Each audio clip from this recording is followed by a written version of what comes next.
just realizing like, oh, we're doing this thing together, and we're in this together, and like we're excited to figure it out together. That was really refreshing to be in a situation where I didn't feel like I had to pretend like I had all the answers. There was a sense of like childlike play. Did we all just become best friends?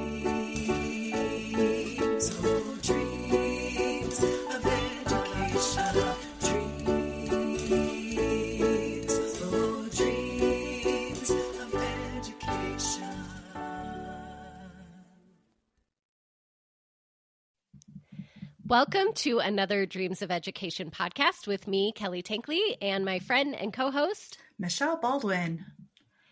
So today, Michelle, we thought we would talk a little bit about how we did reading, how we approached reading at Anastasis. And one of the very first moments I remember really a shift happening for me with the way I thought about and approached curriculum happened actually within reading, because one of the students that I was teaching when I was a computer teacher came in one day and said she was bemoaning that they were reading Charlotte's Web. And I was just shocked because I thought, you're a kid who I would have guessed would love that book. And so I'm asking questions and she's telling me how much she hates it. And I said, well, what do you mean? You know, and I said, how far in are you? And she said, I don't know. It was in Treasures today, which was the curriculum that we used. Mm-hmm. And so when I was going through it and helping the teachers with the technology integration piece and trying to help, you know, bridge gaps and bring more life into that curriculum, I realized the reason she hated it is because it was an excerpt from chapter 3. She didn't never get to read Charlotte's Web. They were all reading just this section of Charlotte's Web. And it's no wonder she didn't like it because she had no context for what was happening. There was no story there. It was literally reading this, you know, paragraph or two paragraphs. I think it was even maybe a full chapter of Charlotte's Web with no context about what the book was about, and then answering questions about it. And then we wonder why kids hate reading. So I remember that being a moment where I really started becoming disenfranchised with what the curriculum was doing and kind of this one-size-fits-all structure. And we often, as we were leading people through Anastasis, would hear, you know, how do you teach reading or what do you use to teach reading? And your answer was always? At first I would say, well, I don't. And then I'd get the stares. And what I meant was I don't teach reading in the way that we were all taught to teach reading. Because I feel like I'm going to probably anger a lot of educators here. Maybe not. I think the science of reading has really taken over the art and joy of reading. Mm-hmm. And that's when you get kids excited about books, you can teach them anything and everything, right? Yeah. When it's an excerpt from a book that is maybe we're focusing on theme today and you're reading, 3 paragraphs from an actual book. Like you said, you have no context. And what we know about kids is that when they are reading books, they are either looking into mirrors, they are looking out windows, they are walking through doors, they're immersing themselves in different worlds. And that's how you start to build the structure for a reader. It cannot be read these 3 paragraphs and tell me what the setting is. Now, again, who cares, right? And it makes me so sad that that's what reading has been drilled down into, just the very basics. Again, rather than looking at why does an individual read, what needs do they have? And that's different for every single kid. So when we look at that, you have to know your kids. You have to be a good curator for your kids when it comes to reading. And the fact that they have choice, again, I can take any book and I can teach kids how to read from any book. That's my job. But it just infuriates me to no end that we have really just taken everything that's special about reading and made it into this mechanical, sanitized thing. And it's just not. Yeah, it's like we've reduced it down into the technical aspects of how reading happens. Right. But in doing that and in understanding how reading happens, part of the problem is we take the purpose of reading away. And like you said, the joy is gone as well. And then you're left with, why am I doing this? And that it's evident that is not working well based on the statistics around how many adults never pick up a book again outside of the classroom. That makes me so sad, right? It makes me so sad. Yeah. It's like you're missing out on so much of life. And I don't know, there's something so special about reading. So I was determined when we started Anastasis, we were not going to do this like piecemeal thing where we reduced learning, any learning, but reading as well, down to, we're going to teach you the skill in isolation. Right. Because to me, without context, the skill doesn't matter. Well, and we can say that pretty much about everything in the way that we do things in Anastasis. Learning any skill or concept in isolation without context into other content areas, for example, science without math often doesn't make sense. Reading without science doesn't often make sense. Again, they all overlap so beautifully. And that's what's like so glorious about having an inquiry-based model school where kids get to see, I remember when I was a music teacher in an elementary school before, and I was teaching a song. It was in Italian and it was about a butterfly. And so first we translated the words into English so we could understand what we were singing about. And then there was something about the stages of the metamorphosis for a butterfly. So we started talking about that.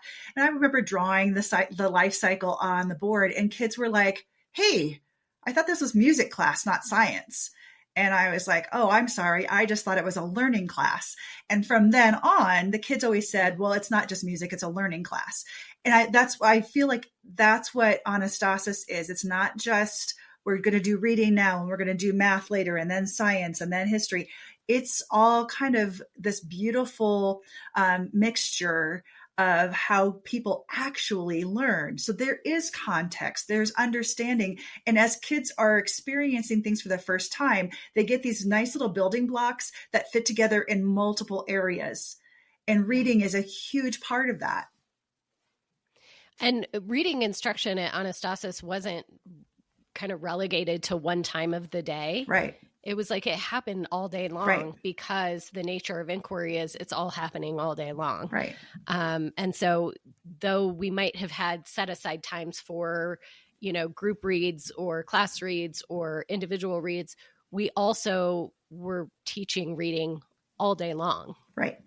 So it wasn't an hour and a half in the morning, something that, it wasn't just this kind of set apart time. It was everything we're doing is reading, is comprehension, is on and on and on. Well, and it helped kids understand too, that there are different ways and modes of reading. Like right now I'm reading for understanding. Right now I'm skimming because I'm looking for a specific word. Other times, maybe I'm trying to find something that helps me justify an opinion I have. I mean, again, all of these different things that we'll do as a reader, you can do that all day long rather than try to focus. Because if you only try to do that during a 45-minute time period every day for a whole school year, you would never be able to help every single kid get through what they're expected to know at a specific grade level or age. So when that is interspersed throughout the different types of learning all day long, you can work on how do you know that this is a reliable source and that what you're reading is factual. Those are all skills I can be doing during anything, not just a specified time for reading. What would you say to people who say that's all well and fine if they have some reading skills when they're early or non-readers? How do you develop that as part of within inquiry? Well, as you know, I've taught almost every level at Anastasis, right? And with the littles, I remember some kids coming in at 5 and 6 with this already a little panic because I can't read. Right. They would say, "I can't read." And so that's when I started with that wonderful Sesame Street video, The Power of Yet. The Power of Yet. And I would say, "Oh, you can't read yet?"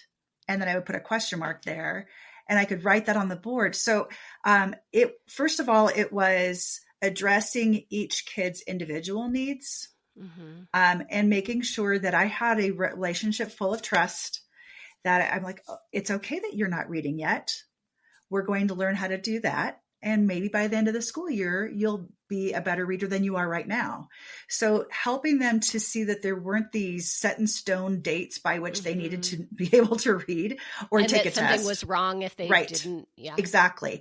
And also reassuring families to say, hey, you know what? We do not expect your 5-year-old to be a perfect reader at the end of the school year. We hope that they're going to make strides. We're always moving kids forward. So we want them to be able to be at a different place at the end of the year than they were at the beginning of the year. Yes. But there are no boundaries on that at this point. So we would, my classroom was text rich. I had words everywhere. Every time we had anything that was large group, anything that I would say, anything important, we would start writing words down. We looked for patterns in words. Yeah. The kids created their own kind of anchor charts. So we would if we were talking about consonant blends, for example, CH, SH, and TH were some consonant blends that I noticed that they were having troubles with. And I said, oh, what can we do to help us remember? So they took pictures of themselves or they drew pictures and then they put the appropriate consonant blend next to it. And I was like, oh, this is great. So we'd hang those in the room. When we didn't need those anymore, we took them down and new ones went up. So it was just a really good way to involve kids in their learning, but also addressing specific needs for specific kids. Yeah. And with some of that word work, even, whatever that skill that you're wanting the kids, making them word detectives, that as they're doing their silent reads, they'd come up and say, look, I found another SH word, to add to the word wall or to whatever. And they started to look at the text more carefully, even those littles that they were really not reading independently the books that they had during silent reading time where you let them choose anything. But they were taking those skills that happened throughout the day, whatever was on those anchor charts, whatever the discussion was, and they would start to become those detectives looking for those patterns and, coming to point them out to whoever was in the room, really. Right. Well, and but whoever was in the room. It was and they wanted to share. It was like, it was super exciting. Right. Can we put it on the wall? They wanted it needs to go on the wall. The weird word wall. We had that. Anytime there was a word that we'd look as we were reading it or writing, because I can't talk about reading without writing. They go hand in hand. Anytime we found a word that they considered weird, even the word weird, we would put that up on the wall because it didn't fit into what we were learning with the patterns. So if it was a pattern breaker or a rule breaker, we had that on. And the kids, again, put those up there. Every once in a while, I'd find one and then say, oh, what about this one? And they put it on the wall. But I think what all of it breaks down into is that we had a lot of choice. There wasn't, I didn't insist kids read from leveled readers. They could level up, but that didn't necessarily mean it was a leveled reader. And I think that's important. Yes. I think that's a good distinction. Pernille Ripp, and I cannot remember the person that she quoted, but there's reading ladders where you start kids in with books that they are comfortable with and that they can be successful with, and then as you get them hooked on those specific types of books, then you continue to add complexity and giving them more and more challenge as they are going on in their reading. But I think that's important too from a very young age, is that they have a variety of books to choose from, that they're interested, they're making a lot of choice. Knowing those kids, we've talked about this in previous episodes, knowing your students well enough to be able to say, hey, there's this book I just found. I bet you're going to love this. Or I think you might like this. What do you think? And giving them those options. So you've got littles who come in and they're excited about reading. We did a read aloud multiple times a day. I think it's extremely important for the teachers to model how to read aloud, even if I don't always have kids reading aloud to a group. Some kids love to do that. Some kids do not. I read aloud every single day. And then again, followed up with writing things on the board, giving them options to look at. even when they said, I don't know how to read, they could find things on the board because they started to recognize the patterns and they started to recognize words. So we didn't drill sight words or things like that all the time, but because they were constantly surrounded by it, they started recognizing, oh yeah, I know that word. Well, and you and all of our teachers really were so good as we're reading. What do you notice? What do you wonder? Right? There's all these pieces that were built into the comprehension, to how we're understanding place or theme or setting. All of these characters, all of it was happening in context during those read aloud times, during what do you think's going to silent happen reads next, or the group right? reads or the partner reads. So all of it was really tied together and in such beautiful ways. And but again, all contextual. It is. And when there are a lot of kids who, during longer read alouds, their minds kind of wander. So we would give them options to draw and or write down words that they heard, or make a character study. Again, depending on the age level of the kids, you can increase the complexity there. But that was something. Draw. When you hear me describing where Meg Murray in A Wrinkle in Time is living, why don't you draw what I'm describing?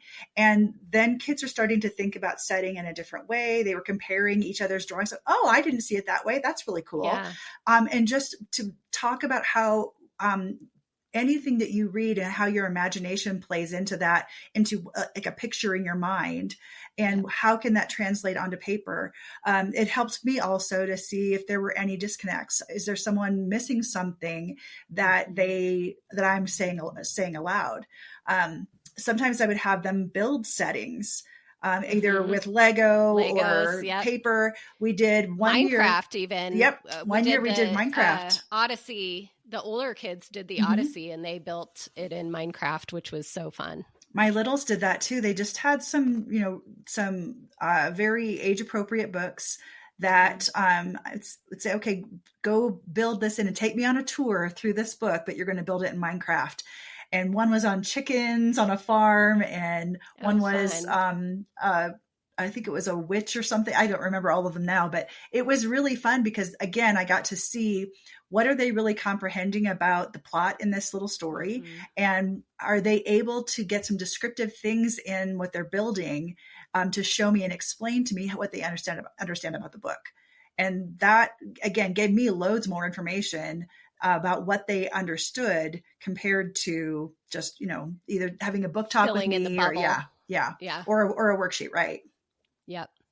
And a lot of times more in the early days, I don't remember seeing as much in later years or more recent years. The kids would do book talks where they'd record themselves talking about a book and reviewing it and rating it. One of our teachers had, for their silent reads, they would make up their own book review template. And so she put no parameters around it. You can put, stars on it. You can put whatever you want, however you want to talk about the book. Just so we had a place that it was recorded that you've read it. And that became part of the storyline probably at the end of the year as well. But I loved it because the kids put what was important to them as they were reading. And they made this, I'm going to, for lack of a better term, say book report template.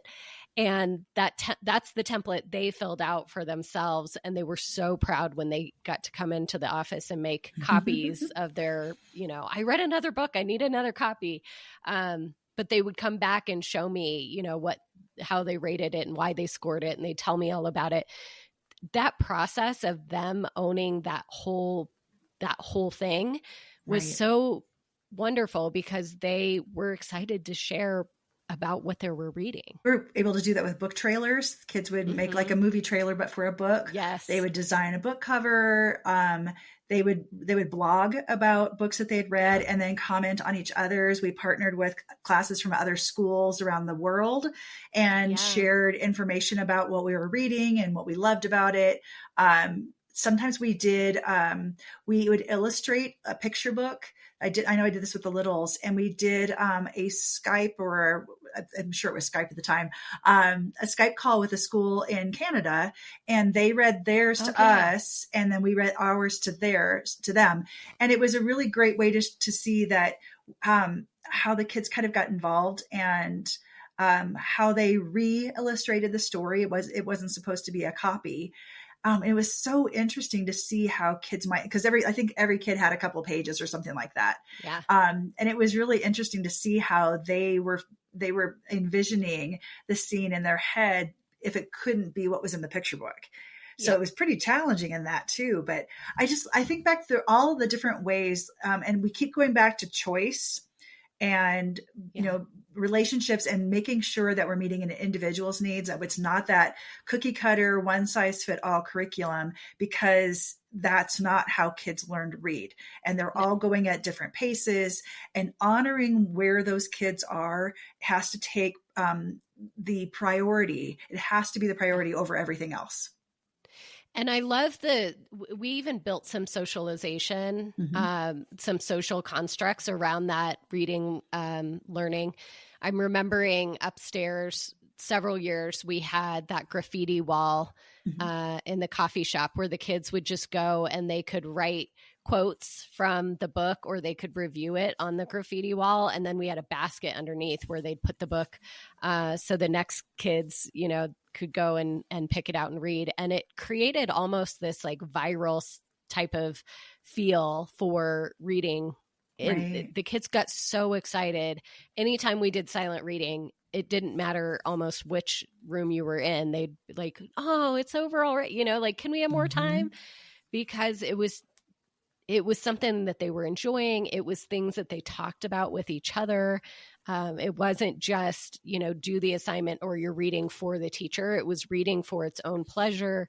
It was reading to learn. It was reading to connect with friends. So there were all these kind of social components, I think, that we built in over the years that really ignited an entire community that enjoyed reading. For sure. It was an expectation, and just how we do things, that we had whether we called it reading rest time or silent reading or whatever, every teacher would call it something a little bit different sometimes, but the whole school was doing it, and we knew that. And I will say, as a teacher, there were often times when I was very tempted just to sit and work on email or make sure I had something set up for the next, the next unit after reading. But it was really important for kids to see me reading also.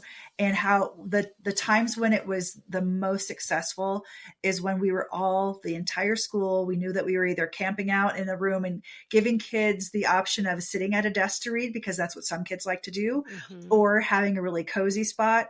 And I feel like I always had classes where I had those kids who liked to just like scurry underneath a table and get into the tiniest spot.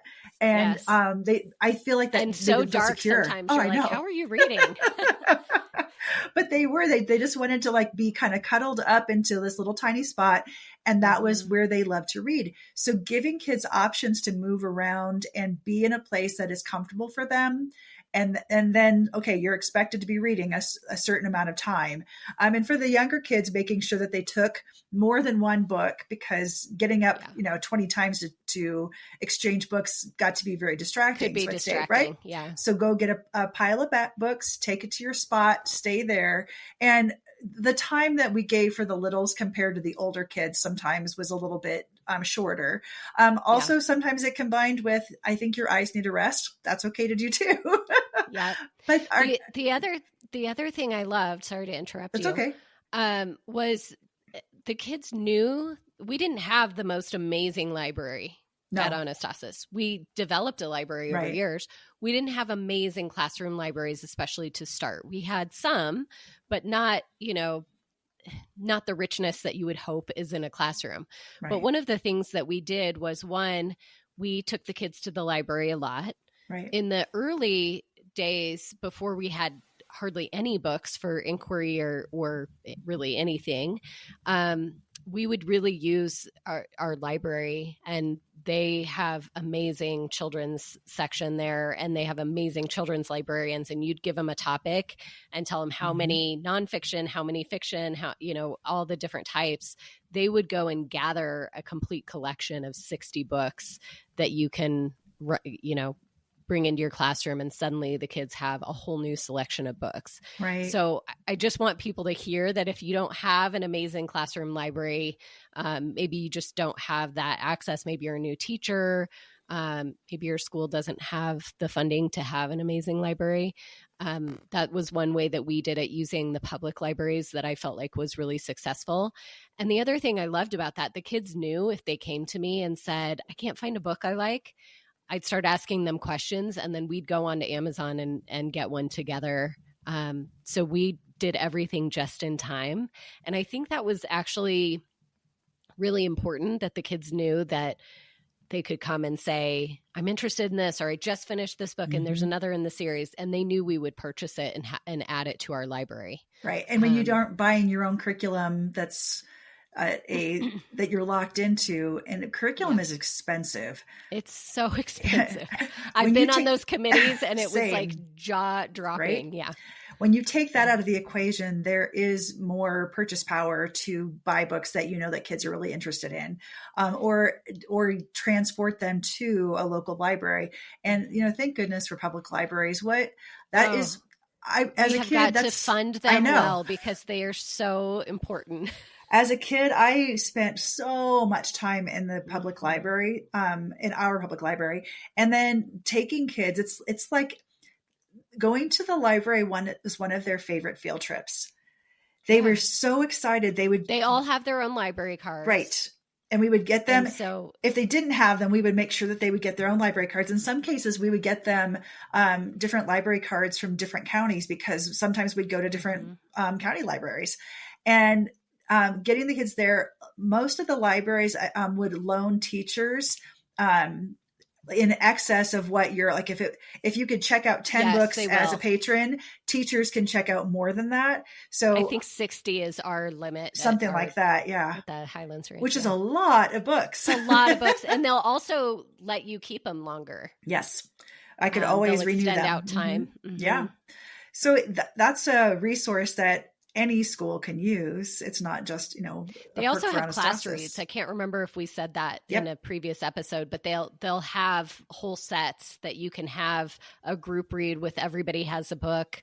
So check we always check the library before we would purchase a class set of anything, because if the library had it, it was like, well, let's go there. Let's use that.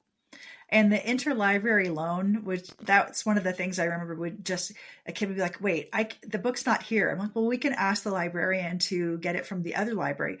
Really? We don't have to go all the way downtown for that? Nope. That's how that interlibrary loan works. And they're like, whoa, that's so cool. Yeah. Yeah. I think about, how as a new teacher, I just didn't have an amazing classroom library, because you just don't when you're starting out.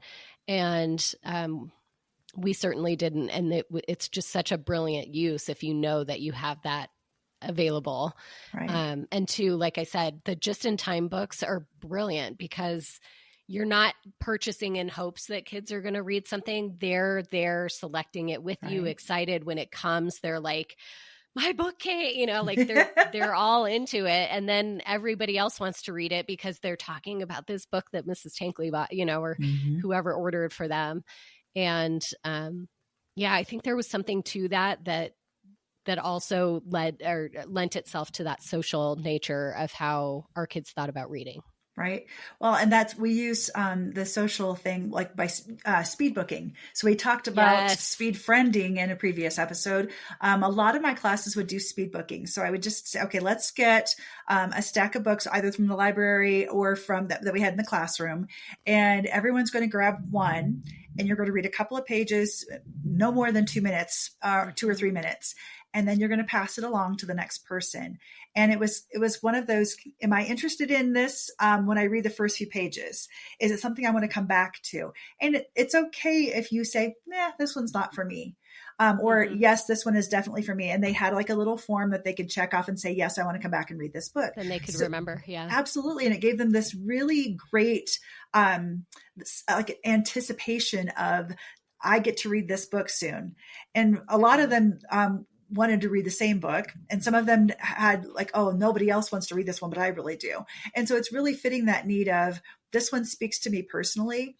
We talked a lot about how as an adult, if you are reading a book that just does not speak to you at all, it's okay to close that book and not read it. It is so hard for me to do that. Me too. And I just in the last year starting to do that because I'm like, there's too many good books out there for me to it also waste has my this precious time. Exactly. And it's an unrealistic expectation that every book is going to be the book for you, or that there is something about it that you must finish a book because that's what you do with them. And that's not a healthy way of looking at reading either. So helping kids to see, this might not be the book for me. If it's something that the teacher is asking you, you know what, there's some that we're all reading this as a class read. There's something that we will have in common. And there's a reason I chose this particular book. But again, that's down to me as a teacher, as curating something that I know is going to be able to not only teach kids some skills that I want them to learn, but also speak to them all in a way that maybe they wouldn't know if they just found it by themselves. Yeah, absolutely.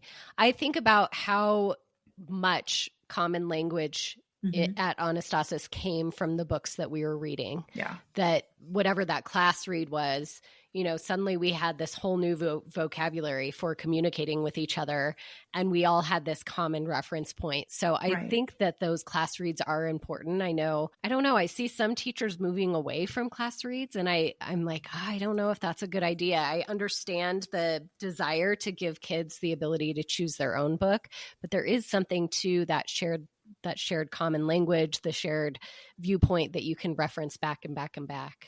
Well, and making sure that you're reading a book, not just because it's been deemed a classic. I think that that's really hard. And it's a pretty touchy issue in reading right now across lots of schools, but kids should be able to see themselves and other people in their books.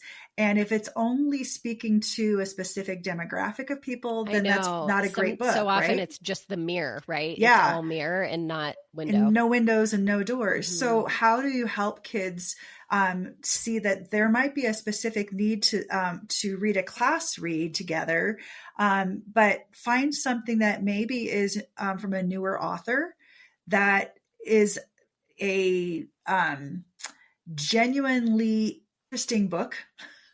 I mean, that's hard, right? But there's so many out there. I think I struggle sometimes with how much I want to fire hose all of the books, right? Because there's so many good books out there, and especially in children's literature and young adult literature.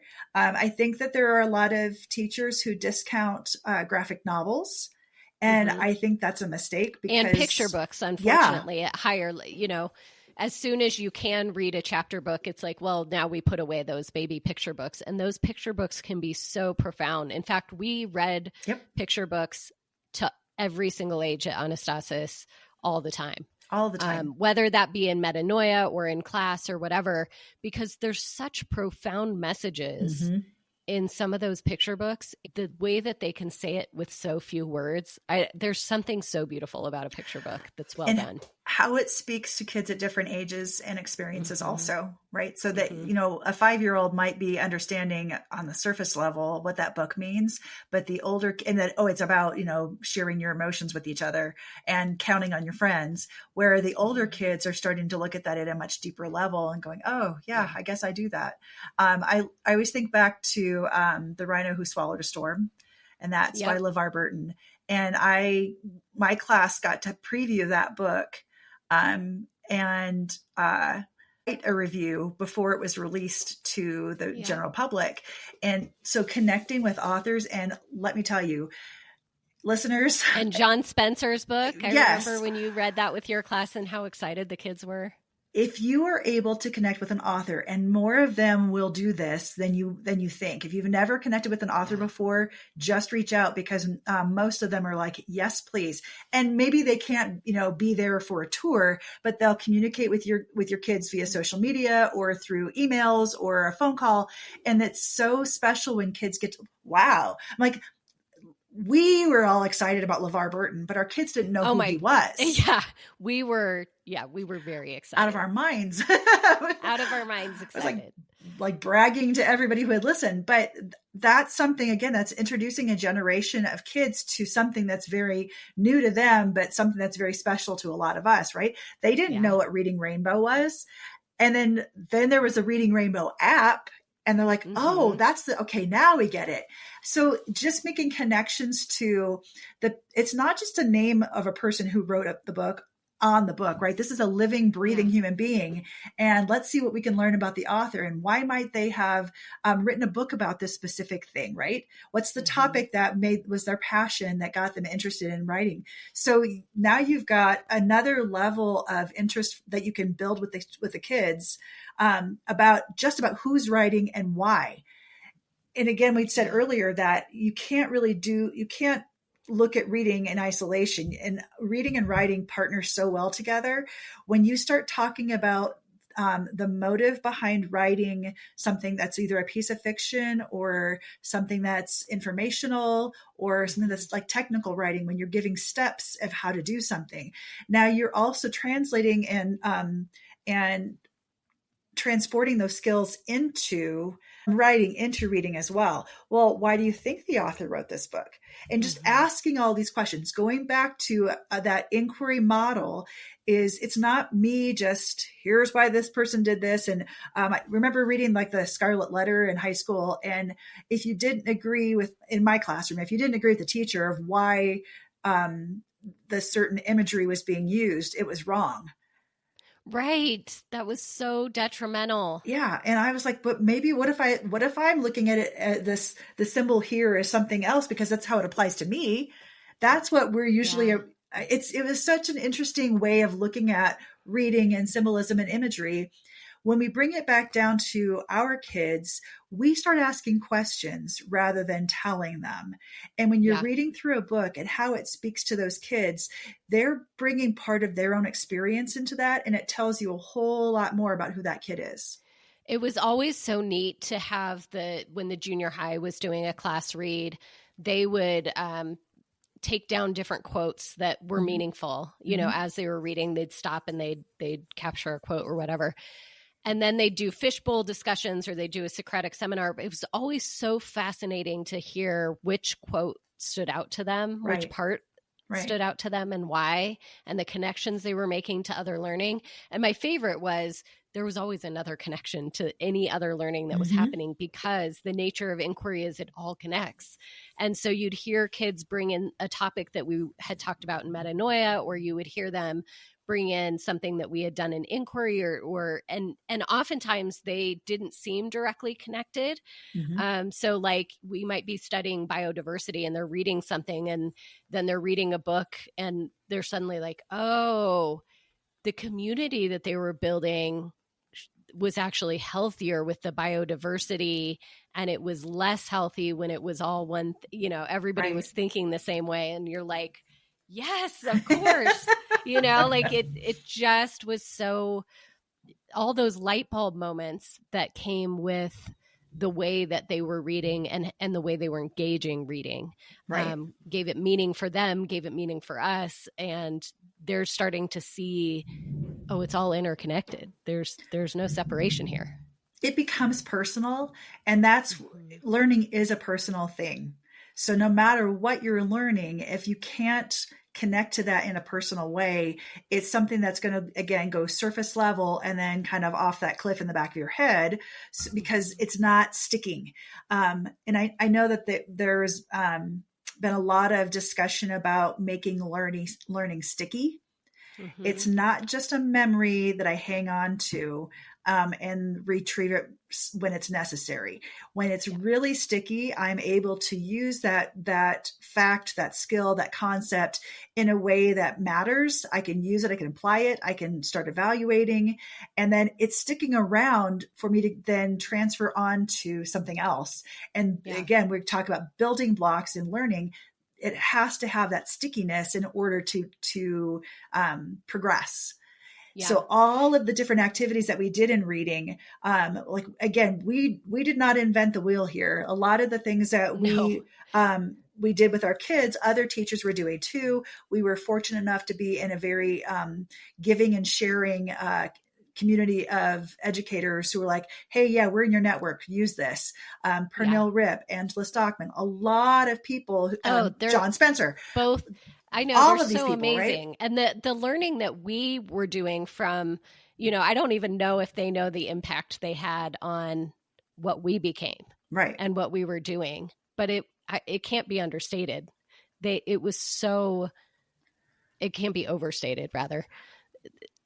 What they did for us was so incredible. Right.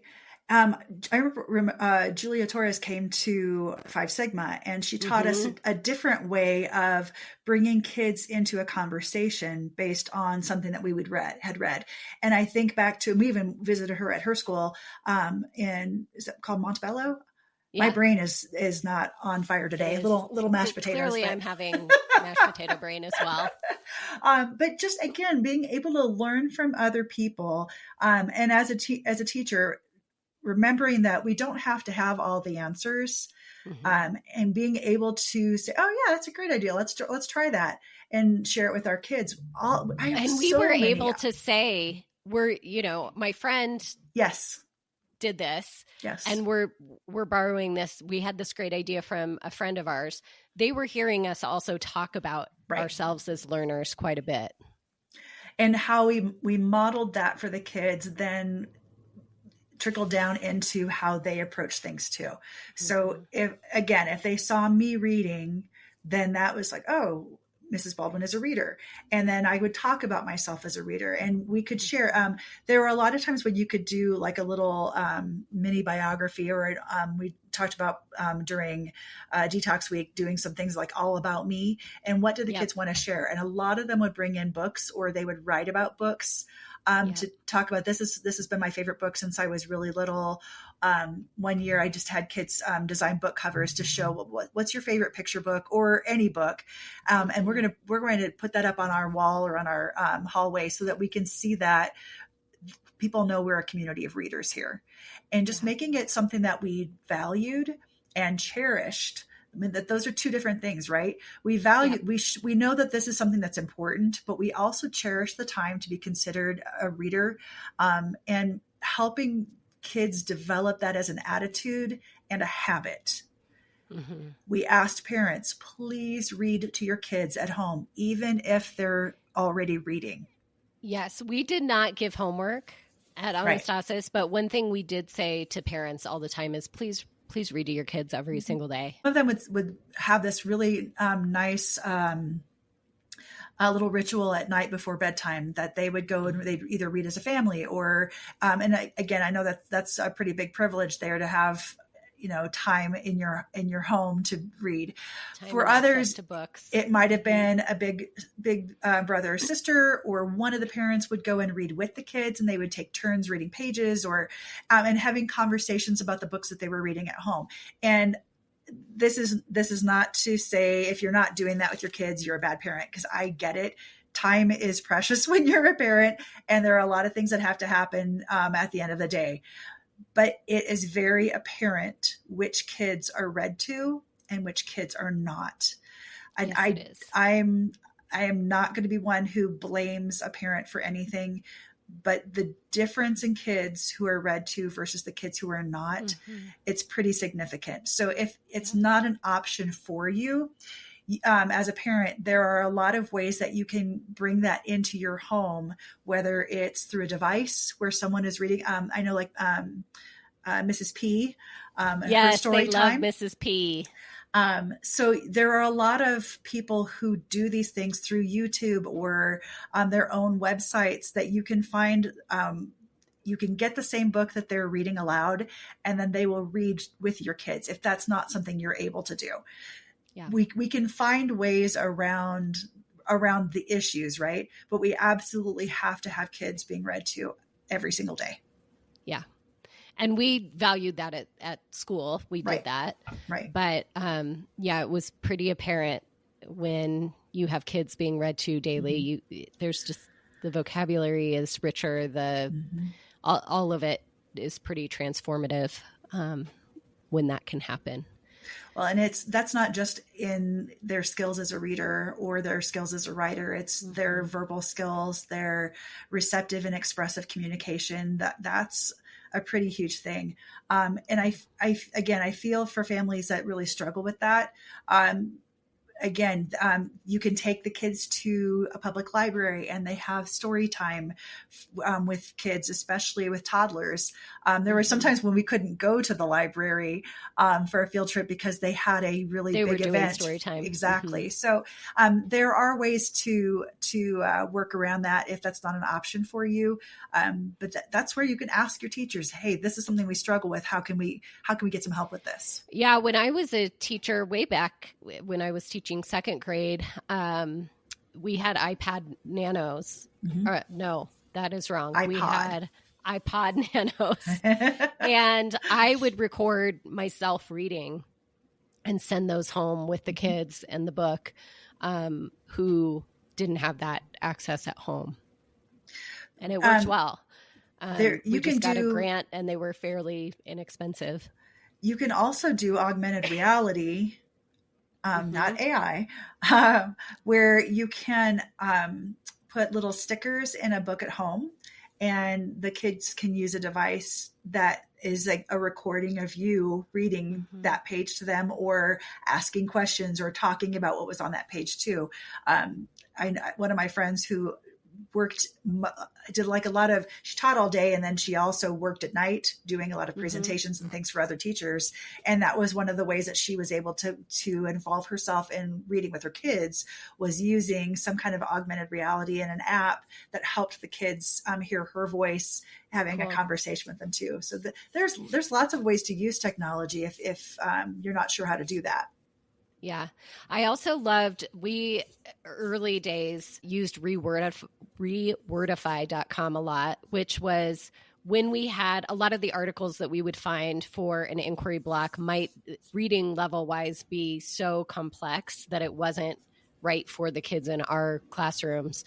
So we would use, it's just a copy paste, and it would reword it based on whatever DRA level that you selected or Lexile level that you selected.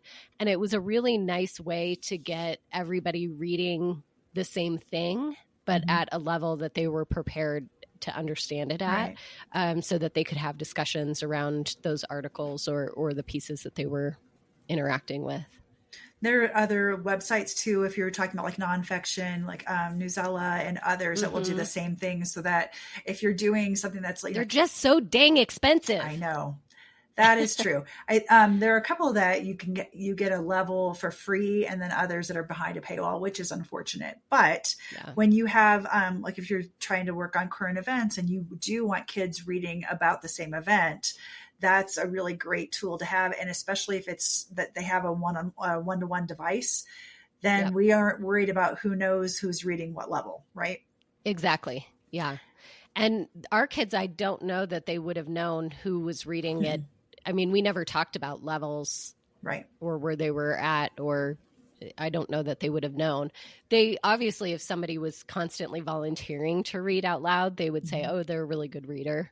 But we also talked a lot with kids about how being a really fluent out loud reader is not the same as being a good reader. Right.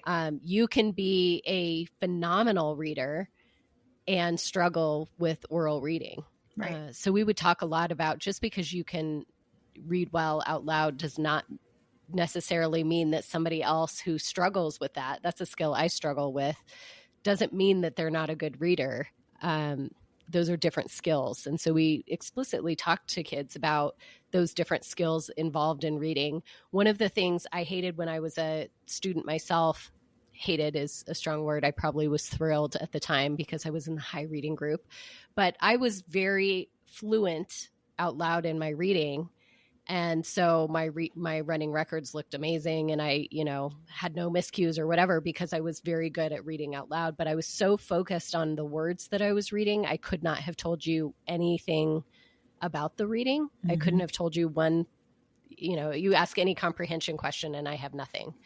And so we told the kids, just because a skill for somebody looks this way doesn't necessarily mean that that's not your skill too. It just looks different, right? In how it gets translated. I think reading fluency is, again, something that we hear a lot about in education circles and things that teachers will talk to parents about, but we're not always talking about the same thing. Because as you said, oral reading fluency is very different from reading fluency when you're not reading aloud, right?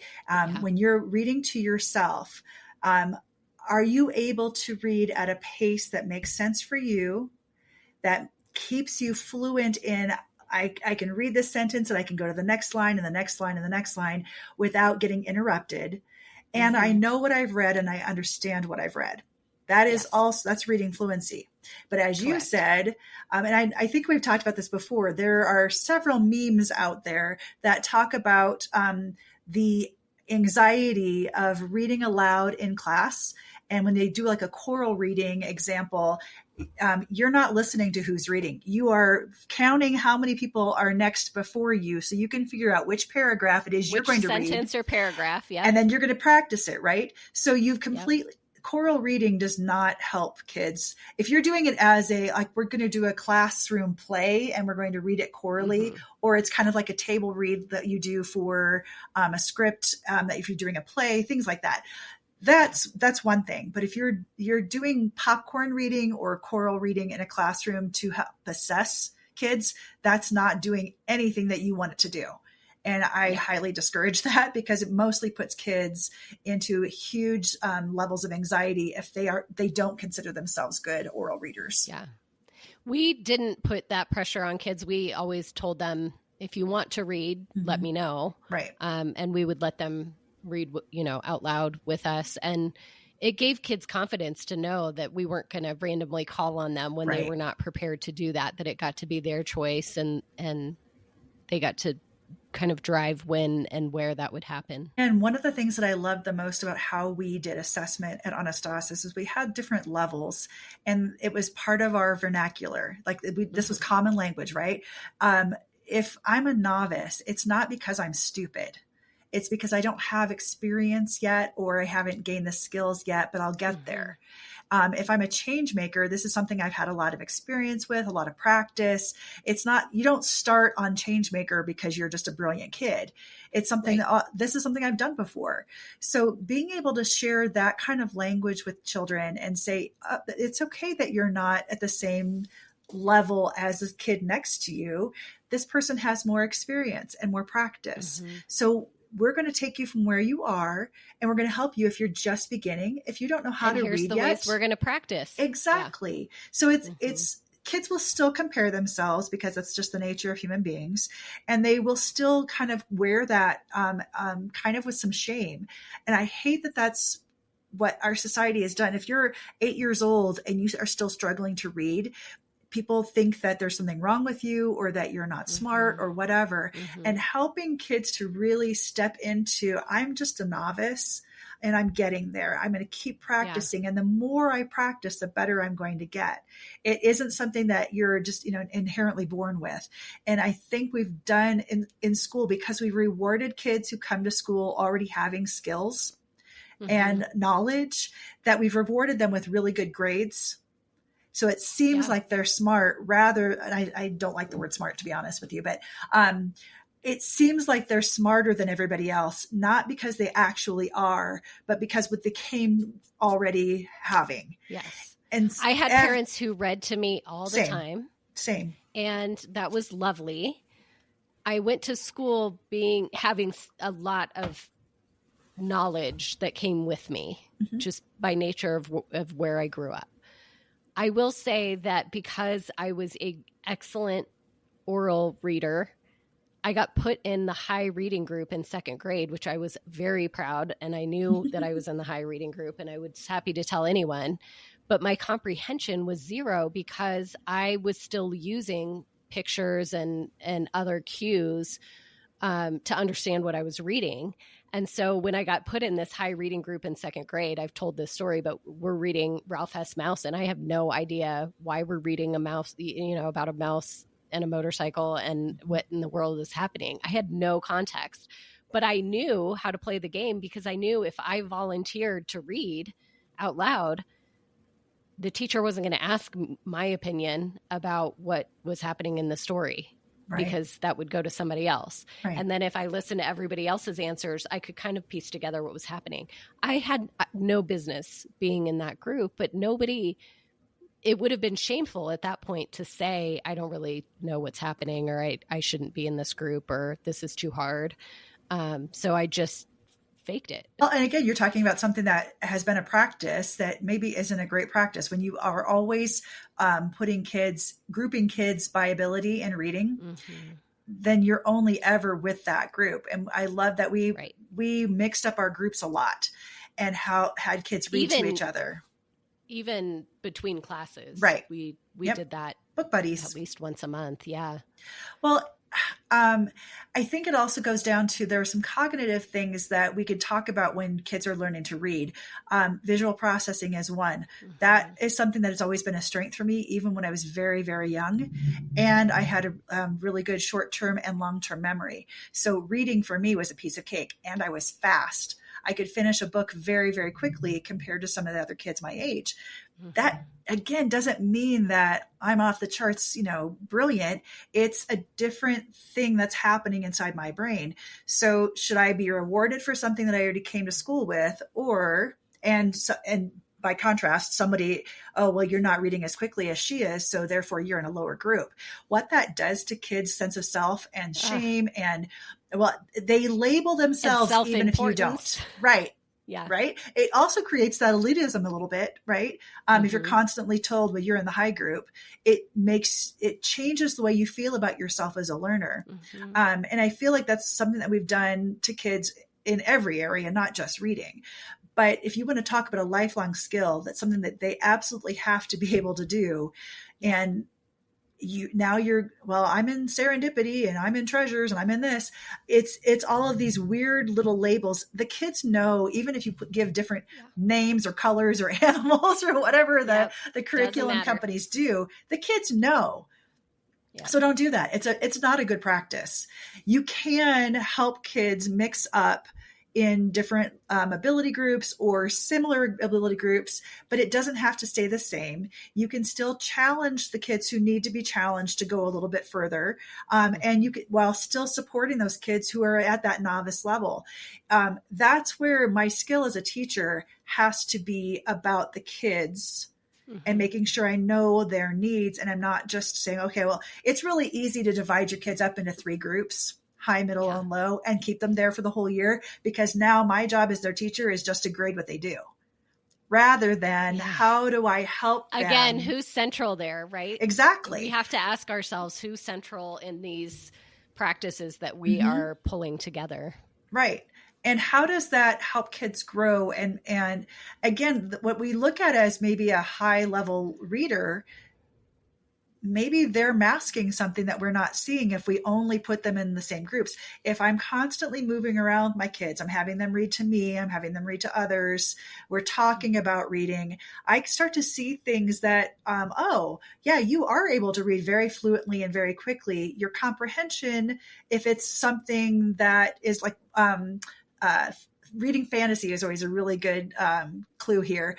If you're reading something that's fantasy that isn't based in reality and you're struggling a little bit, that tells me more things than if you're just reading aloud and I know exactly that you've said every word perfectly.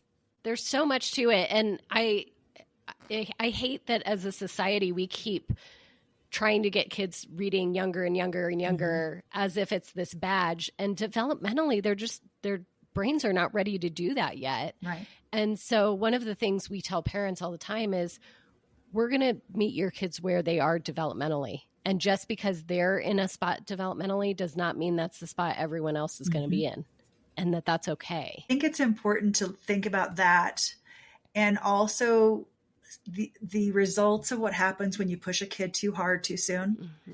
And especially when it comes to reading and spelling. So if I watch people focus completely on the rules, and they're always talking about how, oh, we're going to always know these sounds make this sound, or these letters make this sound. And you're constantly focusing on that, especially with a kid who might be a little nervous about where they are right now, that they get this kind of anxiety around all the rules. And I watch it when they are starting to read to me, and they're guessing at a word because they see the first 2 or 3 letters, and then they're not looking at the rest of it, that they're so focused on a rule that they were taught that there's a little bit of regression. Like I've seen that happen with kids that I've had before. And then they went and someone focused really, really tightly on rules, and now they can't read what they were reading when they were younger, nor can they write and spell things that they were spelling when they were younger. And that's something that I see when in traditional schooling, a lot of times from kindergarten into first grade or first to second, depending on the reading expectations of the school, you'll see kids do pretty well in kindergarten. And then all of a sudden in first and second grade, they're starting to fall apart. And why is that? Oh, because we've just leveled up to a degree that those kids weren't ready for. And now we've put things in front of them. And it always comes back down to, remember this rule when you write these words. And then they get so hung up on the rules that they can forget, well, what do you already know how to do? Does this make sense with what you know how to do? And we have had kids, we noticed a pattern that we would generally get kids in around 3rd, 4th grade. If they were going to transfer to Anastasis, that was about the time they transferred. And so often the story there was they seemed to be doing just fine, like you said, 1st grade, 2nd grade, still kind of hanging, started to struggle in 3rd grade, maybe with some reading. By 4th grade, you're not learning to read necessarily anymore. You're reading to learn. And so that's where it starts to fall apart, because again, we're so focused on those rules that we can't learn through our reading because we're so focused on the rules. Right. And doing it right, and making sure that, like you said, when we've had kids who are, have been diagnosed with dyslexia and all kinds of things, who thrived with us, but it wasn't because we had all these reading intervention moments throughout, everything was a reading intervention, really. Right. But it wasn't that they were being pulled out and had sustained, reading intervention separately, and that's all we were focused on. It was really everything we were doing was reading intervention for that child, because as a teacher, you were paying attention to what do they need, where is this falling apart, and really pinpointing how to help that. And sometimes it was a matter of getting rid of that anxiety that you're talking about. Yeah. So many times it was, if we can just let go of the anxiety and overcome that piece, it all suddenly clicked together. Taking the pressure that the adults are putting on the kids away makes a huge difference. And I think so hard as a parent. I know that parents, they so badly want their kids reading and want to know and they know it's an important skill. And so they, even when they don't necessarily want to, they put attention there, and it feels to kids like pressure. I remember when my oldest daughter was in kindergarten and 1st grade, and I was an early reader. So I just expected she would be too, because she's my kid. Right. And kindergarten, she was at an appropriate level for kindergarten, but by 1st grade, she still wasn't reading independently.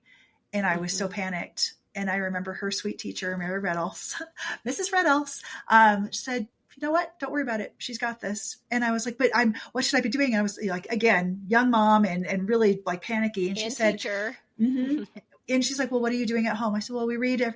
And she said, keep doing that, but she'll be fine.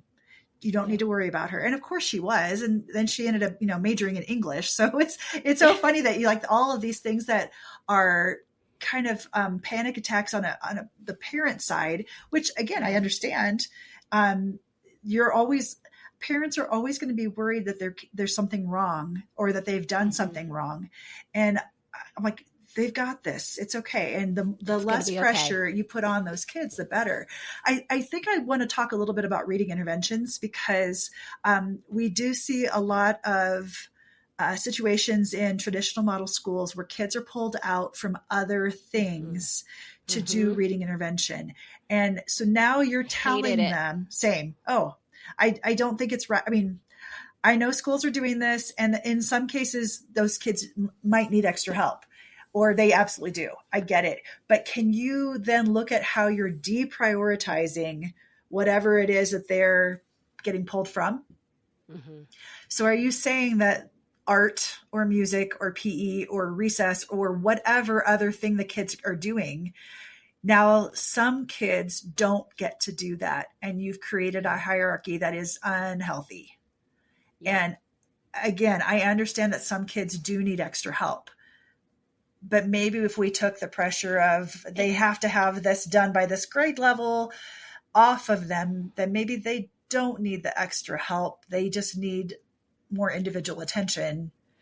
It's interesting, though, the schools that I have worked in, so much of the reading intervention was a computer program they were sat in front of, which was sad to me. But yikes. The other piece of that is sometimes it's not that the reading can't come along. There's an underlying brain structure that is not built. Yeah. And so if you can't get that underlying brain structure squared away, and we partnered with the Nectar group to do that. But if there's not a cognitive ability to do that, and you just keep forcing more and more and more of the same thing, you're missing it. You're not addressing the actual issue. Right. And what we saw is when that underlying problem got taken care of, suddenly the structure was there, the foundation was there, and they flourished in everything. Right. And it wasn't always, just more, they just need more skills. They just need more reading rules. They just need more time. They just need more. It was actually, they need to step away from that for a minute. Let's fix the underlying issue here.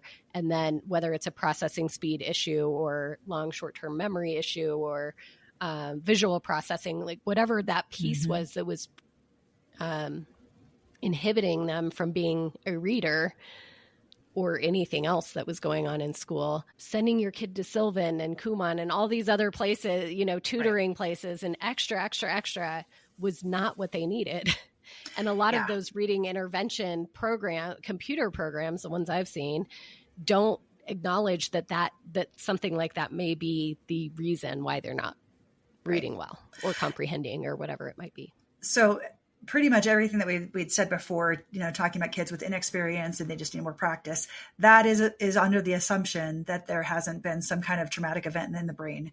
And a traumatic event can be an actual injury. It can be some damage caused by a virus.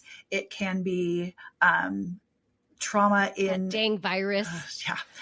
Which, again, that can we be saw it. A lot of. We did. Yeah. It can be emotional trauma. There are lots of reasons, and we are not trauma experts, so we're not going to speak to that piece.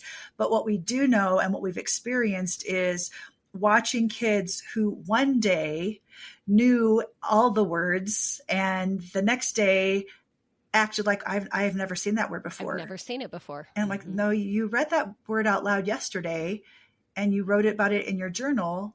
I don't know that word. So that was an indication that there was something else going on that we needed to have looked at. And we're very fortunate in Colorado that the Children's Hospital up in Denver will do some testing, and most people's health insurance would cover that testing. It takes so long to get in. It does. The unfortunate part. There's not enough access to it, it seems like. Right. But when you have a kid who we called it like the leaky colander sometimes, right? Yes. Where they would hold on to information in what was considered a regular function of the brain, and then all of a sudden it's not there anymore. Mm-hmm. That's not something that you can drill and kill with a computer program, or even just additional practice on the same thing over and over again. There's something else going on. So that underlying problem is contributing to. And again, it just comes back down to, do I know my students well enough to be able to say, you did write about this yesterday and you don't know it today. There's a problem there. And then I can have a conversation with parents. Yeah. Yep. And we saw that too with comprehension. Kids would be amazing, fluent readers. Mm-hmm. They could read well, but they would not comprehend. They couldn't paint the picture in their mind. And so much of that came back to, their visual processing is so low.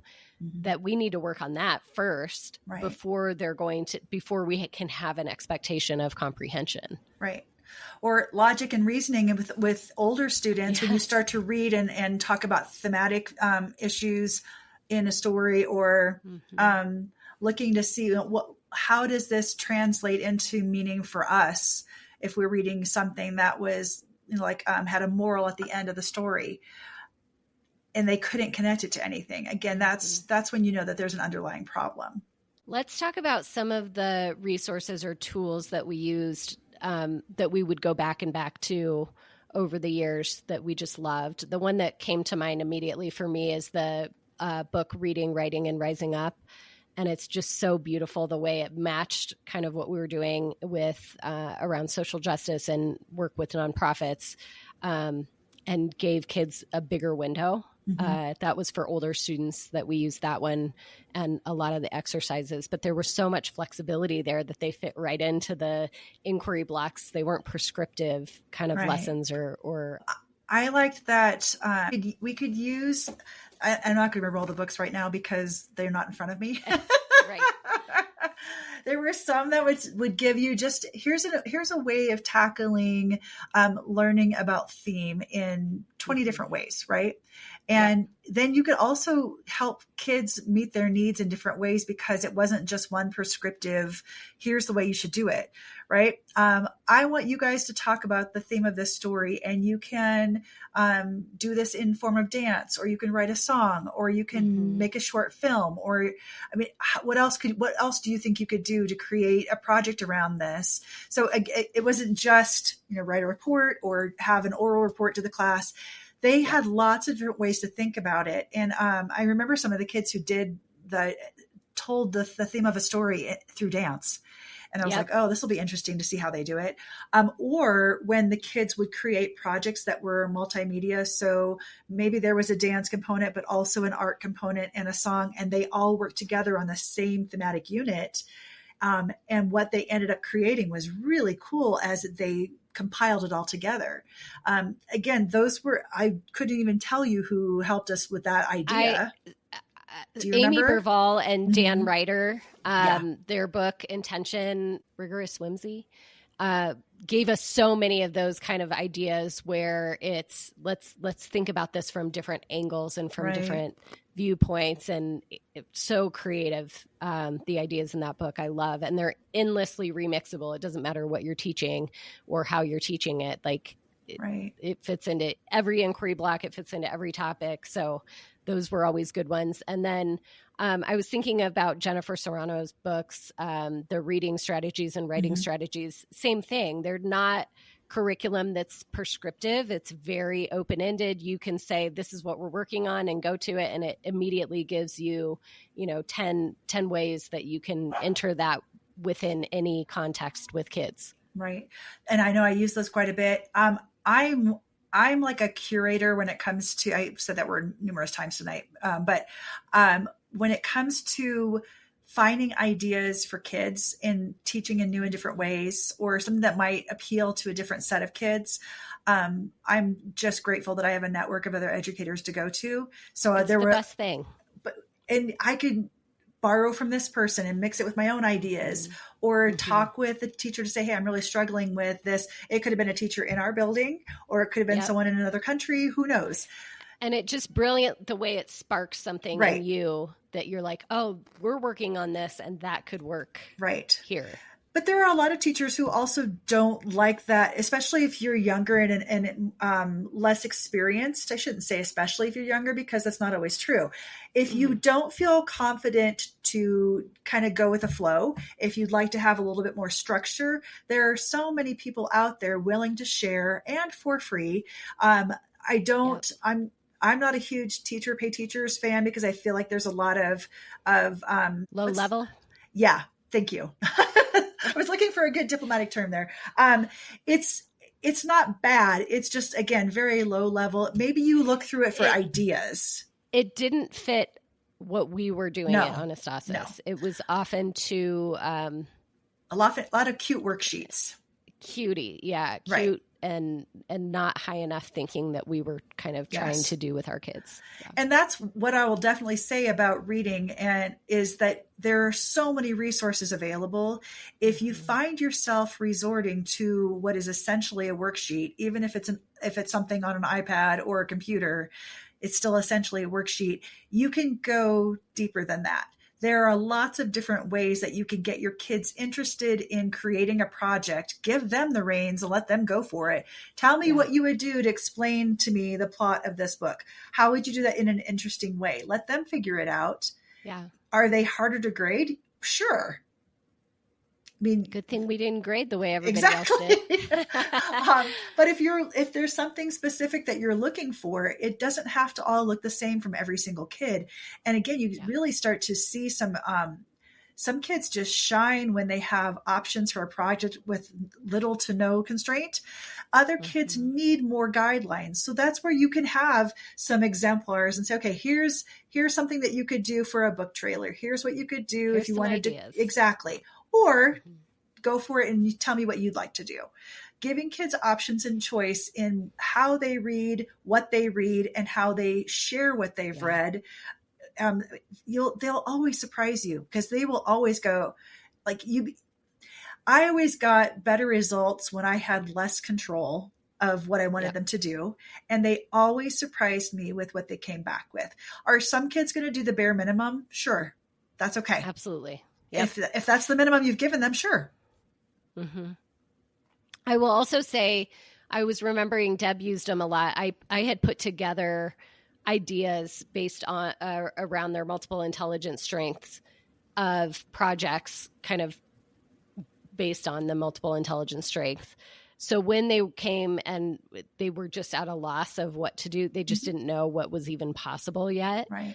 We didn't have to use those in later years, because they would see each other's projects, and they were doing the same thing you and I did with our teaching network, where they would see something someone else did and they'd be, oh, it would be cool. Could I do this? And so they got more permissive and embraced that freedom more. But in the early days, when they struggled a little bit more, even having an idea of what was possible, because they had been in other schools at that point that told them what it should be.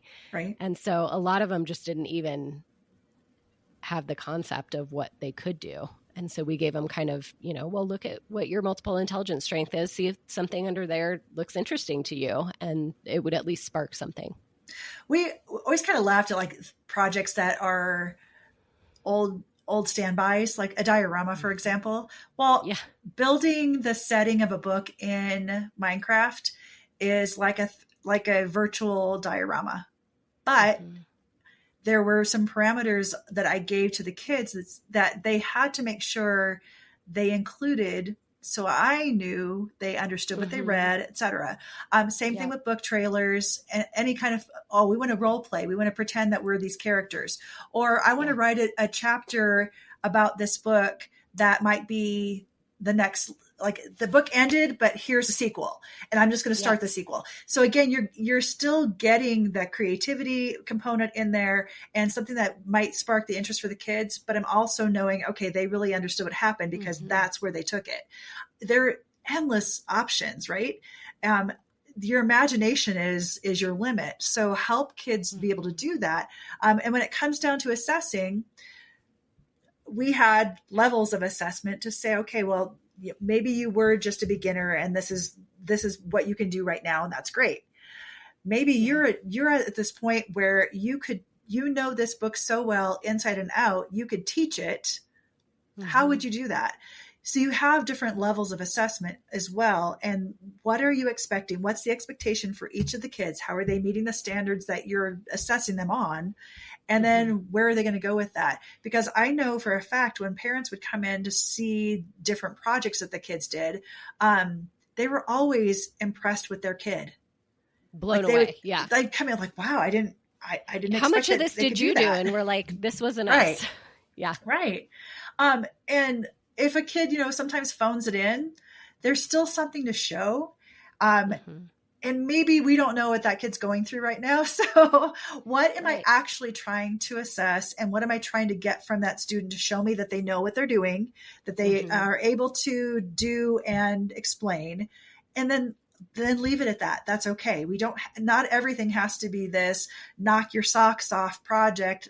And Absolutely. You'll see that kind of ebb and flow throughout the school year for each student too. Yeah, I agree. And it's seasonal almost, they'd do something amazing. And so you're like, oh, it's, they really got it. And then you would see, come January, February, the gas kind of lets up and it's not as impressive or it's not as thoughtful or it's not as whatever. And then they'd knock it out of the park again so even understanding kind of the rhythms of each of us, right? We can't all be on every second and doing the most amazing thing every second and making allowances for that to be okay, helping the kids reflect enough about what they're doing that they can speak to that. I think is also important because as we were assessing, they were partnering with us in that assessment and able to say, yeah, I don't know. I just didn't have it. I wasn't motivated or it didn't interest me like I thought it was going to, or I got started and I was really excited, but it kind of, and how true of that is for any of us in anything, any project we're tackling. Right. I will say that one thing that I was against from the very beginning was any use of reward with reading. And we saw... we didn't do any reading logs or any... No reading logs, because again, that makes reading a chore. If they're reading in the school every day, I don't need to see what they're doing a reading log at home. I hope that they're reading at home, but that's not, again, with no homework, that helps too, right? But one of the things that we'd see, sometimes we would use different apps for the kids to read, especially Epic. Epic, we love you. We love you, Epic, but the badges and things that kids got then changed the why am I reading and what am I reading for? It completely changed the culture of those classrooms when they added it. Yeah. And then they also immediately, the kids figured out if I just stay on a page a certain number of seconds and then turn it, and then I get to the end and it thinks I finished the book and then I get a badge. And the more I do that, the more badges I get. And then I can tell everybody else how many badges I have. And I'm like, this just completely ruined our entire culture around reading. So it then for me became, you only get to read on Epic when it is for a specific book that we don't have in the library. We're doing some kind of research or whatever. Or you can do that for every once in a while for your reading choice. But... And that was, again, I'm just adamant that rewards always put a carrot out there and the incentive to get to that carrot changes. Yes. And why are we doing this? Am I doing it to get a badge? And there wasn't any ice cream party or pizza party. No. It's funny because the number of people who talk about how they wish that Pizza Hut still did the book challenge, or what was it called? I did love Book It. Yeah, Book It. I was too old for Book It, so it didn't. That came after. I was reading anyway, so it wasn't like right. It was, But kids would lie on that all the time, of course, because now there's something there's something out there dangling there in front of me that I'm like, oh, I want that, instead of why am I reading? What am I doing here? Best of intentions, I think. Exactly. Yeah. Although I wonder if they brought that back for adults, if more adults would get back into reading. I'd read for a personal pan pizza free personal every Friday. Pan pizza? Are you kidding me? Dr. Pepper and a free personal pan pizza. the best.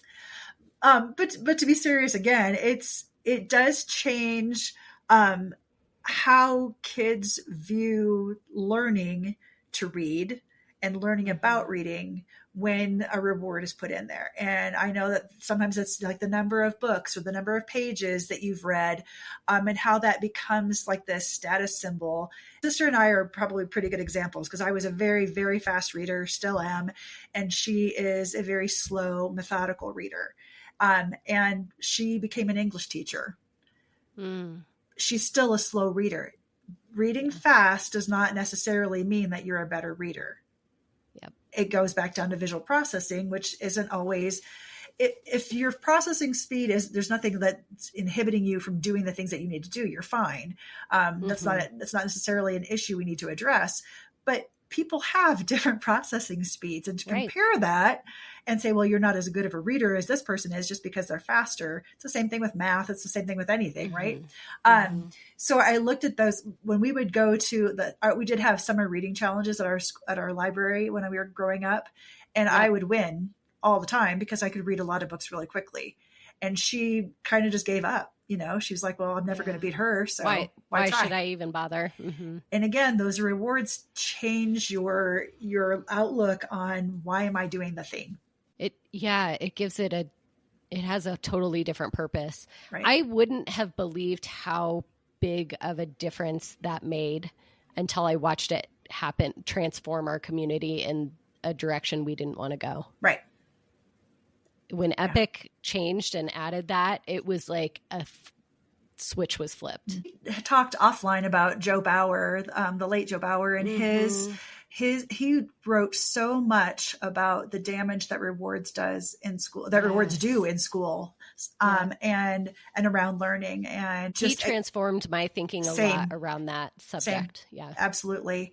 And I keep thinking too about how many times like I would return to something that he wrote and explain to parents or other educators, here's what we've been doing for a very long time, and here's the outcome. And we've made a lot of kids feel really great because they get all the rewards, and we've made everybody else go, why should I even try? Because I'm not going to get the reward. So we keep dangling these prizes or stickers or, whatever it might be. It's not like leveling up. So I'll take karate or taekwondo or jujitsu. When you get a different level of belt, that's a different type of thing because it's signifying that I have achieved this level and I still have places to go. Right. Yes. That's a little different than, I just read, 10 pages and now I get the sticker. Or I get a lollipop or whatever it might, I get a piece of candy out of the treasure chest, Yeah. That's problematic, and we're changing people's motivation, children's motivation, and it's not a healthy way to do that. Well, we heard about a school where they take a reading test every week. And if you ace the reading test, if you get 100% on the reading test at the end of the week, you get to break dress code. You don't have to wear the uniform and you can break dress code. And I don't know who thought this was a good idea, but can you imagine the shame of being the kid who still has to wear the uniform because now my score is public? Right. What? Right. I can think of the amount of shame and the amount of fear and anxiety you're putting in kids of, even if I would have been a kid who probably got to break dress code, but putting the fear that if I make a mistake, I'm going to be publicly shamed. Are you what are we doing here? Right. And what are we doing? We've talked about in several episodes that shame-based approach to learning is very detrimental and actually does not help in any way, shape, or form. It does the exact opposite of what you're intending. So every time I know that there is a subset of folks who believe that we're too soft on kids and we want to make everything all warm and fuzzy. And I'm like, well, I would much rather be a person who is soft, and I help for kids to have a world that isn't always, at their face. But at the same time, maybe we change the word from warm and fuzzy to loving. Right. How does and that caring. feel? And I care about you as an individual and not just what skills you can perform. You're not like this trained monkey that I'm putting in front of me. I don't want you just to perform little tricks. My dog can do that. I care about you as a learner. And if reading is hard for you, I'm going to help you feel good about reading. I'm going to give you some skills that you maybe didn't have before. I'm going to teach you some things. But what I hope we're going to celebrate every single win. I hope that when you leave my classroom, you feel good about yourself as a reader, as a learner, because that then translates into more learning. And an individual who feels cared and loved wants to share that with the world too. There are very few people on our planet who feel cared and loved who are out there harming other people. Oh, absolutely. I'm taking like a huge left turn here, but I don't want to do that. But seriously, if you stop to think about how we treat kids in school and how we show them that they are cared for and honored. I know that there are a lot of schools of thought, like, we don't need to love every kid. Okay, fine. That's great. But they do need to know that they're being cared for. And if I feel cared for, I'm going to approach the world in a different way than if I feel that nobody loves me or nobody cares about me and how important that is. Or not valuable or worthy or enough or fill in the blank. Yeah. I have to matter to somebody, hopefully more than one person, but I have to matter to somebody to feel that there's something about me that's worthwhile. And if I feel that way, I approach the world in a much different way than if I'm not. So we can just concentrating on reading again, just by honoring who that kid is, where their interests lie, where their skills are now, and taking them forward. That is the one thing I can say. If you do nothing else in teaching reading, that's a huge first step. Totally agree. Did we say it all? Got a little philosophical there, but it's hard not to. I love it. I mean, it's hard not to because it all comes back down to that. Right. At the end of the day, it all comes back down to that. And that is why I've said to anybody who will listen, I don't think I could ever teach at another school unless it was like Anastasis, because I know that not only am I cared for as someone on staff, but I know that all of the kids in our school are cared for also. And that is more important to me than anything. You can tell me that your school is so elite and you have the best grades and all your kids go off to Ivy Leagues, and I'll be like, I don't care. Do they feel cared about? Do they know who they are? Can they tell you who they are? And self-advocate in a way that says, okay, that kid's going to be okay.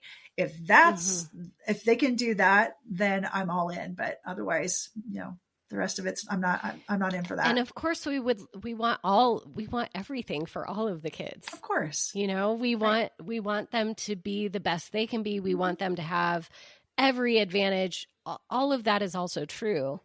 But if it's not rooted in belonging and value and knowing that they have worth, I don't know that the rest of it matters. Not every kid is going to have the same path after they graduate high school. And I think we can honor that and say, you know what? Maybe 4-year college is not what this kid needs. And maybe that kid knows what he or she needs, and off they go. And we've had kids do that Absolutely. Are doing brilliantly in life. Like we have the benefit of having years to have seen and stay connected to these kids and know we could have told you, when they were 9, that's not going to be their path. Right. And that's okay. As long as they have options. And it is okay. Right? If they have the option to do the thing that they want to do, then that trajectory needs to be what they want, not what society wants from them. And that's what we want for kids. Cool. I think we said it on this one. I think we did. Have my what should we talk about next week? Good question. What do you want to talk about? I mean, I'm always in for math, but you tell me, what do you want? Let's talk math. We kind of touched on writing today. Let's talk about math, especially in the context of inquiry. Yeah. Okay. Onward. Hey, Michelle, where else can people find you online? I blog at avenue4learning.com, and the 4 is the actual number 4, not the word 4, avenue4learning.com. And you can find me at dreamsofeducation.wordpress.com, which is my original blog. You can also find me at ktsplace.com, which is where I share a bunch of resources and kind of projects that we're currently working on. And we are both on Blue Sky at the moment, but not as active as we once were on our favorite bird. Come find us and connect with us in other places, and we look forward to connecting with you.